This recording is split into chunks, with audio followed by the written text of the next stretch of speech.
And welcome to Around the Ozarks Spotlight. Each week, we uncover the stories behind the people who live and work here in Southwest Missouri. Those individuals with entrepreneurial spirit who work to better the lives of others, or some even put pen to paper to write books about the stories and history of the Ozarks and its people. I'm your host, Scott Meier, and today we're going to explore the world of Springfield's Convention and Visitors Bureau, otherwise known as the CVB, with the new president and CEO, Mark Hecquet. Mark, good morning. Good morning, Scott. Now, I wanted people to hear you say good morning because the first thing they're going to think of is he sure doesn't sound like he's from the Ozarks. No, that is correct. I am certainly a long way from where I was born. I was born in a town just outside of London in England, but I have lived in the US now for 31 years, so fully Americanized, full citizen, and very proud to be here in Springfield. You know, it's interesting, Mark. We'll get into it in a minute about your background of how you came to be coming to the States. But for somebody who lived in Kentucky for a while, you sure don't sound like you were living in Kentucky. No, the common joke I would, people would come up to me and be like, "Oh, you're not from here," and I would be, "No, I'm from London, Kentucky," and they'd be like, "No, you're not from London, Kentucky." And but no, I never got the Kentucky accent, and it's ironic, Scott. I was just actually back in England, and now everyone says I sound like an American. So is that right? Well, yeah. Hopefully you wear shoes because we in Missouri like to think people in Kentucky don't wear a lot of shoes. So that's welcome to our fair state of Missouri. Yeah. Well, I used to live up north. I was born in Wisconsin, so for me, Missouri means warmer winters. Yeah, I mean, I come from Cincinnati, so it's definitely the climate's a lot warmer. Right, so we can appreciate that. My guest on Around the Ozarks Spotlight today is Mark Hecquet. Mark is the new president and CEO of the local CVB. Let's talk a little bit about your background before we get into the job that you've got, because you have some fairly big shoes that you're filling, given that your predecessor, Tracy Kimberlin, was in that spot for 35 years. But you say you were born in a little town outside of London. You have family here in the States, or is this something you always wanted to do?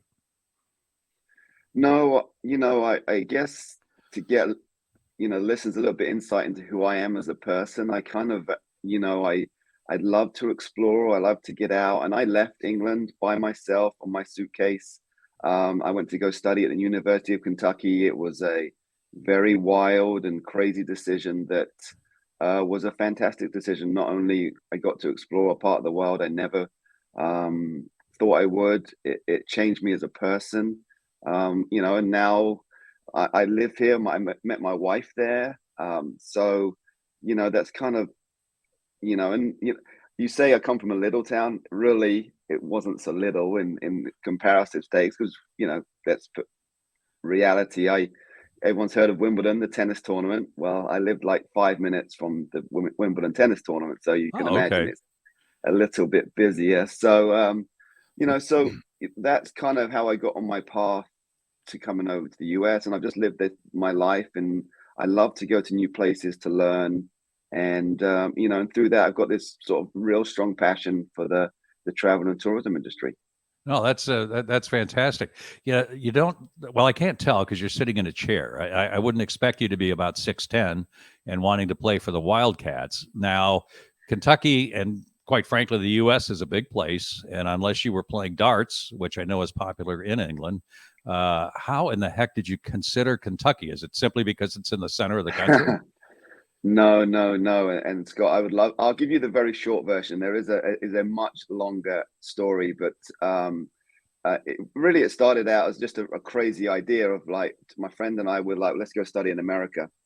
And, we didn't know where to go. We were given a book of universities, and we just basically sent out a bunch of applications. And as the story goes, Cornell was actually the first university to accept me. Okay. And the parents were not in favor of this idea. I can safely say that was not something they had in my future. And the price was a little bit more expensive than perhaps they were willing to bear. So, a week later, University of Kentucky came in. The price was right. And it's funny you mentioned basketball. My only reference prior to going to Kentucky was Kentucky Fried Chicken. I knew nothing.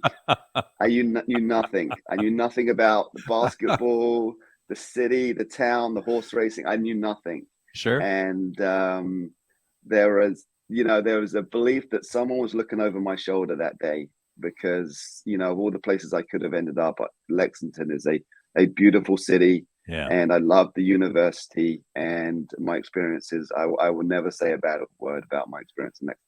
Now, I was doing a little history on you, and it appears that you were leaning towards sports marketing when you went to school there. CVB and sports marketing parallels? So, yes, I went to University of Kentucky. I did my master's in sports marketing, sports management. And, obviously, like most, when you're going down that field, you start leaning towards perhaps collegiate sports, professional sports. But, that wasn't really what I was interested in. And at the time, the CVB world was really not in sports tourism at the time, but it was starting to be seen as a potential opportunity. And I was living in Cincinnati at the time with my wife, who's from Cincinnati, and she basically said, "Oh, there's this CVB thing that is creating a sports tourism position. You should look at that. I think you'll be perfect." So again, at the time, I had no understanding of the CVB world.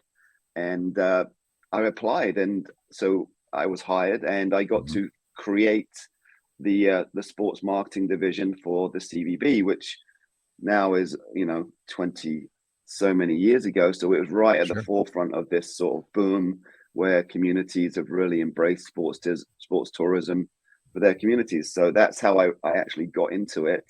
And again, lucky, I think many of us can look back and say, wow, that was a very fortunate position, and it has led to where I am today.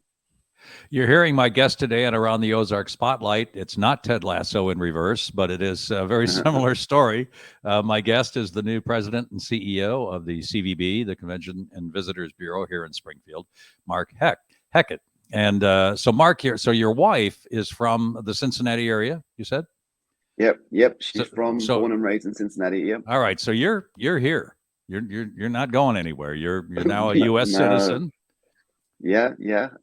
I did that probably about 15, 20 years ago. It was, I knew my life was going to be in America. Obviously, I was married. I have 2 children, and my life is here. And that is, my wife will joke with me about she would love to live in London, and I'm like, no, you wouldn't.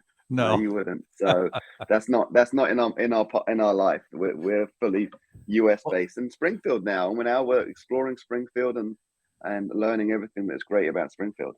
Well, let's talk about your kids a little bit. So now you've moved your kids from Ohio or from Kentucky, and did you have the kids in Cincinnati, or were they were born in Kentucky, in Cincinnati? Which one? You're getting my full life story right now, to be honest. Well, that's what we want people to know who you are. This is your chance. Well, again, you get back to my life is I actually met my wife in Kentucky. She's from Cincinnati. We moved to Orlando. She worked for an organization called the Amateur Athletic Union, AAU. I went down there. We went from there to Indianapolis. And then from Indianapolis, we were sort of, deciding where we wanted to raise our family. Obviously, knowing all my family was back in England, we had no sort of family structure there that, to help us. So we decided to move back to Cincinnati because my wife Beth's family was all there, and they would be able to sort of help us with the children. So children born in Cincinnati. I have 2 children, a son, Mason, who's 19, and he followed his mother and father's footsteps and is now at University of Kentucky. Very surprising to us, just very transparently. I think Beth and I are more excited about that than he is, but that's another story for another day. And I have a daughter who's 15, and she lives in Cincinnati right now. So my wife and daughter have not moved here just yet. I'll be honest, my daughter was not really excited, but the breaking up her high school career. So she's coming out here in June to check out Springfield, and we're going to tour around and see where things go. So you have been in the position how long now? I started January 17th, so probably just over 100 days. Okay. And in my background, I've had a chance to do exactly what you're doing. I think I did it 3 times where I had to move first. My family came later and tried to get them in a position much like you are where they can have a chance to see the new area, get a chance, get a little feel for it. But I think, well, it's not what I think, it's what you think. Now that you've been here for a few months, what are your thoughts about Springfield? I, to be honest, Scott, I have no doubts about. I love it here. It's new, it's different. There's lots of things that I find. I was enamored the day I arrived here for the first ever interview. I was enamored by the people. It very much you bring up, Lexington. It felt the same. I felt when I first got to Lexington, I knew it was the right decision because I Mhm. felt welcomed. And now I felt the same experience when I came to Springfield, and I actually called my wife and I said, "Wow, I feel like I just walked off the plane in Lexington again. I've got that same warmth and genuine welcomeness that Mhm. and it has continued in my first 100 days here. I've really set about meeting as many people as I can to learn because I feel that's really important because obviously Springfield as a community is very very tight, which is fantastic. There's a lot Mhm. of community pride, and it's very important for me to learn about that culture of Springfield and adapt myself into it. And the best way to do that is to go and listen and talk to as many people. So honestly, I've been here 100 days, and I've met so many people, and it's Sure. been fantastic. And my wife has been here. She comes every third week, stays for a week. So now Mhm. she's feeling the same thing because she went to Lexington too, and she feels the same thing. So so that's kind of what we've been doing. And to your point, then we're going to bring my daughter in, show her some of the Yeah. schools, show her the housing situation and things to do around here, and it's different. It is. You know, When we moved down here a little over 7 years ago from Detroit, and again, not city of. We were living in a suburb of Detroit, but obviously, black and white differences in terms of some of the culture, the weather, and certainly city size. But what I found in Springfield it reminded me of an awful lot of Nashville 30 years ago. Very similar.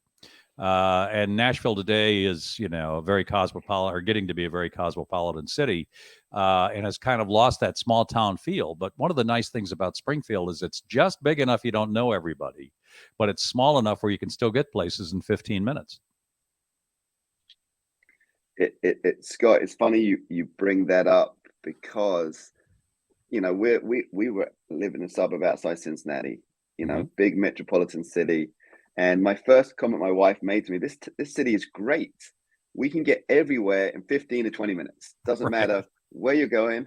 It's 15 to 20 minutes and there's no traffic. And what a great city this is. And it has the big town amenities in a small city Yeah. environment, which is really, we love the arts. We went to Hamilton twice. We've gone to Hmm. the little theaters. I'm going to the symphony. We love that, and it's something that this city should be. I was at the Cardinals game yesterday. It's great. It has a great diverse product, which is really appealing, I find. Yeah, well, it's great to hear you say that. I'm also on the board of the symphony, so it's nice to hear that you've been to the symphony. And we're blessed. We've got an incredible symphony here for a city this size. Sometimes I think some of the locals actually don't realize how fortunate we are in terms of having all of the things that are available in and around Springfield. So, not to sort of cast the one negative of my experience in my first sort of few months here, but Mhm. I get asked the question, why? Why did you move here? And it's not kind of in a sort of like, we have this great place and it's great. It's more like, why would you do that? Why would you move from a Cincinnati metropolitan area, you're in a suburban to Springfield? And I'm like, why not? And when Mhm. I start explaining all the things such as I explained to you, great airport, all these attractions, I got sports venues, I got the arts, I got culture, I got Bass Pro, I got Branson down the street. their opinion quickly changes. And then they're like, oh yeah, I forget all those things. And I think that sometimes in what happens to us all is we get stuck in ruts, right? Yeah. We go to work, we go to the same grocery store, we got this routine, and we sometimes forget what is just, surrounding us. And I can share a funny story with that. Is obviously I'm from England, and Wait, hold that thought, because we got to go to break. And that's a Sorry, great way to get people to come back after the break. So hold the funny story. We're going to get down into the nitty gritty of being president and CEO of the CVB. We'll be back in a moment with more on Around the Ozarks Spotlight. I'm your host, Scott Meier. Back in just a moment. Hey, everybody, it's Ethan and Sarah Forhetz from your favorite podcast, Around the Ozarks in 5. I'm sure you've been wondering, how can I get even more amazing stories, events, and witty banter to start my day? Well, look no further. Here we are. Sign up for our daily newsletter. You'll have what's going on around the Ozarks right at your fingertips each weekday morning. Yeah, just go to aroundtheozarks.com, click on the newsletter tab to sign up. Thanks for listening to Around the Ozarks in 5. We hope to see you in your inbox soon. And welcome back to today's second half of Around the Ozarks Spotlight. I'm your host, Scott Meier. With me is Mark Hecquet. Mark, the new president and CEO of the Convention and Visitors Bureau here in Springfield. It's a big job. And Mark was just about to tell us a great story. How's that for a preface? Funny and an in-depth story about our community as he's learned so far. Mark, go ahead. Well, yeah. So Scott, I was telling you like how I've met a lot of people, but I learned firsthand how people get stuck in their ruts in their own communities. That I was living in London. I went back to London for a year, and my wife came to visit. And my commute was literally, I would walk past Tower Bridge, Tower of London. I could see Big Ben, and I did it every day. My wife gets off the plane, and she's like, "What are we going to do today?" And there was this really awkward pause of, Sure. I have no idea what we're going. And she's like, well, you walk past all these places. You told me. And I'm like, I don't even know where the front door is to these places. I've never been in them. And it was just sort of this sort of like aha moment of, wow, you know what? You're right. I take them for granted that they're there. And yet people who will come to visit are like dying to go see them. And I feel there's Sure. a lot of these assets in Springfield that, when was the last time people went to Wonders of Wildlife? When did the last time they went to the caverns? When have they, when the last time they went to the theater? And I would bet not as often as they probably would like to admit. Oh, absolutely. It's, the things you get used to when we lived up north, it's a 3-shift city in the Detroit area, and everything's tied to the car industry. People eat dinner there at 3:30 in the afternoon because they were first shifters and they were just used to that. You come to Springfield and you realize Wednesday nights, if you're a Baptist, there's no place to park because everybody's at church. 5 o'clock is pretty much the night bell at work. I mean, before the pandemic, when people were going to the office every day, folks go home. Not a lot of partying out at night, a lot of families. And when we moved here, believe it or not, you could buy a house for $100 a square foot, which was crazy compared to any place else. I've got kids that live in New York City. I mean, nobody can understand what we have here. But now let's turn it over to your job. You're the head of the CVB now. And, you're filling in the shoes of somebody who was in that position for 35 years. I'm sure your head's exploding with all the ideas and opportunities and things you want to do. But let's share some of that, can we? Yeah, you're spot on. And first and foremost, I am very fortunate to walk into a position here and Tracy and the team have done a fantastic job, and even going through the interview process, the board was like, look, the ship's fine. It's solid. And one of the board members says, we just want you to come in because you present very sort of a high energy. We want to help push tourism forward in Springfield. And my background has been lots about working with communities to build products, from whether it be sports complexes or sort of meeting spaces and things like that. And I think there was a sense that Springfield is on sort of this precipice of great success. And some of these projects might need a little boost or someone to help push them or a charge. So, as I've walked into the doors at the CVB, obviously I've got a team of 18 really passionate individuals who, are solely about making Springfield a better place. And my job is just to infuse them further. And I think coming in as a visitor, it has been really helpful for them to start seeing things a little bit differently of like, oh, this is what I see right now. We need to do. So, we're first and foremost looking at ourselves. Is our organization continue to resonate with visitors, not only of today, but of the future? So we're looking from an organizational standpoint. And, we want Springfield to be a place for all, right? We want to invite the world to Springfield, and we need to make sure that we are articulating that to all audiences. So I'm very proud of the team. We just put the whole organization through this certified autism program. So now we're an official certified autism destination, the only one in Missouri. So there's, that's one example of an audience that now we are promoting ourselves to. So we're going on this journey to be more welcoming as an organization. I can talk for days about what, to your point, I got ideas for ideas right now. And there's a part of me that has to pause a little bit, because again, that's the cultural side of, me, that, like you mentioned, New York, go, go, go. Well, I'm in London. I'm very much the same way. Like, we're just go, go, go. And, that sometimes doesn't work. It didn't work very well in Lexington when I first got there, that I have to, slow down and things like that. But, one of the huge holes I see in Springfield is, or what I see about Springfield is a hub, right? It's a hub in the south part of Missouri. And it's a hub we need to control from a visitor perspective. Like, it is, and there are spokes that go out, but the hub needs to be the heart, right? And we need to promote that as the heart. But there are some pieces perhaps that we're missing. And one of the pieces that has been talked a lot is this, a larger meeting venue.